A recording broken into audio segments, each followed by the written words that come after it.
দিতিপ্রিয়া রায় নামটার সাথে সকলেই পরিচিত। রানী রাসমণি ধারাবাহিকের পর রানীমা নামেও তাকে বহু মানুষ চেনেন।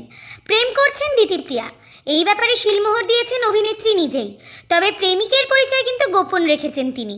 ভালোবেসে দিতিপ্রিয়ার মা তাকে রিভুবাবু বলে ডাকেন।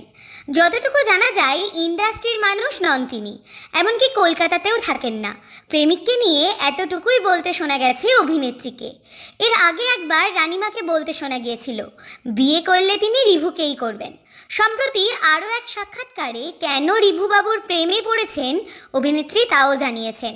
মন খারাপ হলে কি করেন দিতিপ্রিয়া? গঙ্গার ঘাটে গিয়ে বসে থাকেন। আর কলকাতায় থাকলে দিতিপ্রিয়ার এই মন খারাপের সঙ্গ দিতে গঙ্গার ঘাটে তার সঙ্গী হয় রিভু। কিছুদিন আগে গঙ্গার ধারে তোলা একটি ছবি পোস্ট করতে দেখা গিয়েছিল অভিনেত্রীকে। অভিনেত্রী জানান, যেহেতু তার ভালোবাসার মানুষ এখানে থাকেন না, তাই সবসময় গঙ্গার ঘাটে তাকে পাওয়া যায় না। তবে নাকি একদিন ভোর 5টার সময় তাকে গঙ্গার ঘাটে নিয়ে গিয়েছিলেন দিতিপ্রিয়া। আরও বলেন, তার ভালোবাসার মানুষ নাকি একেবারেই তার মতো। কাছের মানুষদের সাথে সময় কাটাতে ভীষণ ভালোবাসেন।